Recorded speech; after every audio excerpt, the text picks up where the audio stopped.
তুমি আমার হৃদয়ে থাকা একগুচ্ছ ভালোবাসা। তোমাকে শুধু ভালোই বাসা যাবে, পাওয়ার নেই কোনো আশা। তুমি আমার নও তো কি হয়েছে, তাই বলে কি তোমাকে ভুলে যাব? এতটাই কি সস্তা ছিলা?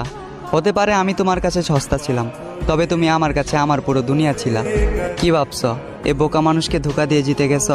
বোকা, তুমি এমন একটা মানুষকে হারিয়েছ যে কিনা তোমাকে দূর থেকেই ভালোবেসেছে। তুমি এমন একটা মানুষকে হারিয়েছ যে কিনা তোমাকে 10 জনের থেকে আড়াল করতে চেয়েছে। তুমি এমন একটা মানুষকে হারিয়েছ যে তোমার বাবার অবর্তমানে তোমার দায়িত্ব নিতে চেয়েছে। মিলিয়ে নিও, আমাকে একদিন তোমার মনে পড়বেই। যেদিন কেটে যাবে তোমার এই মিথ্যে ভালোবাসার ঘোর, সেদিন তুমি বুঝতে পারবে কে ছিল আপন আর কে ছিল পর। তবে সেদিন বুঝেও আর কোনো লাভ হবে না, কারণ আমি হারিয়ে যাব তোমার থেকে অনেক দূরে। তবে কথা দিচ্ছি তোমায়, তুমি ছিলে, আছো এবং আজীবন থাকবে আমার এই অন্তরে।